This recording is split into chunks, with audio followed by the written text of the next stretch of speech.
Hi, boys and girls. How are you? I miss you. I wanted you to know that I think about you all the time, and I hope that you're doing well. I wanted to read a book to you. The funny thing is, I picked our favorite book. So if you could guess, you could tell your parent right now what you think the book I chose for our first read aloud together. I'll give you one hint. It is about a teacher and her class. I'm sure everybody already knows. It's my favorite book. It's the Miss Nelson collection, but I'm gonna read you the first one. The Miss Nelson is Missing book. Our favorite class book.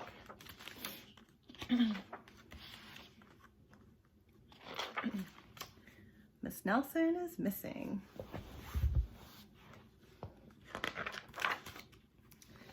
The kids in room 207 were misbehaving again. Spitballs stuck to the ceiling, paper planes whizzed through the air. They were the worst behaved class in the whole school. Now settle down, said Miss Nelson in a sweet voice. But the class would not settle down.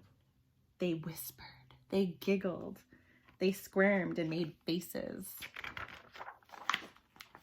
They were even rude during story hour. And they always refused to do their lessons. Something will have to be done, said Miss Nelson. The next morning, Miss Nelson did not come to school. Wow, yelled the kids. Now we can really act up. They began to make more spitballs and more paper planes. Today, let's just be terrible, they said. Not so fast, hissed an unpleasant voice. A woman in an ugly black dress stood before them. I'm your new teacher, Miss Viola Swamp. And she rapped the desk with her ruler. Where's Miss Nelson? Asked the kids. Never mind that, snapped Miss Swamp. Open those arithmetic books. Miss Nelson's kids did as they were told. They could see that Miss Swamp was a real witch. She meant business. Right away, she put them to work, and she loaded them down with homework. We'll have no story hour today, said Miss Swamp. Keep your mouths shut, said Miss Swamp. Sit perfectly still, said Miss Swamp. And if you misbehave, you'll be sorry, said Miss Swamp. Well, the kids in room 207 had never worked so hard. Days went by, and there was no sign of Miss Nelson. The kids missed Miss Nelson. Maybe we should try to find her, they said. Some of them went to the police. Detective McSmog was assigned to the case.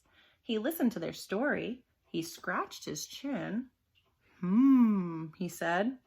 I think Miss Nelson is missing. Well, Detective McSmog would not be much help.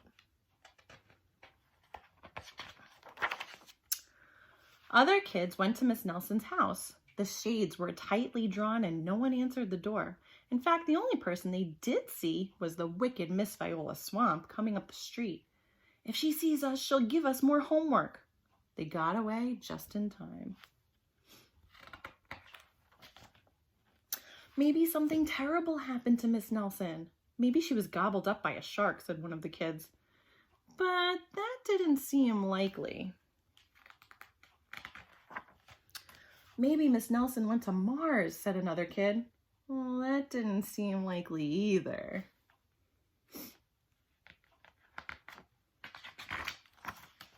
I know, exclaimed one know-it-all.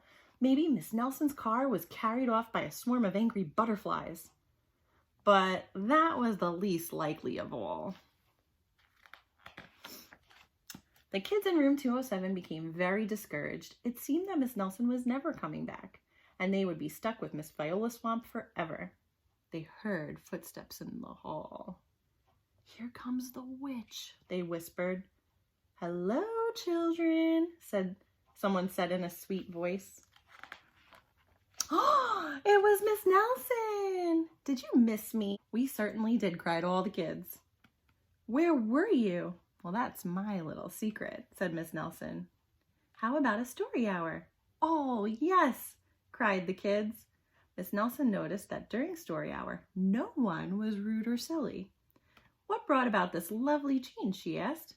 That's our little secret, said the kids. Back home, Miss Nelson took off her coat and hung it in the closet, right next to an ugly black dress. When it was time for bed, she sang a little song. I'll never tell, she said to herself with a smile. P.S. Detective McSmog is working on a new case. He is now looking for Miss Viola Swamp. The end. The next time I read to you, we're going to be reading Miss Nelson is Back. I just wanted to let you know how much I love reading that story to you guys, and I totally miss doing it every once in a while because good books are like good friends and we like to revisit them here and there. But I really do hope that I get to see you soon. I hope you seeing me has made you happy, and I love all the emails that your parents are sending me with beautiful things that you guys are saying and writing and doing, and all the cards you're making. I can't wait to get all of them when I see you guys. All right? Hopefully I'll talk to you soon.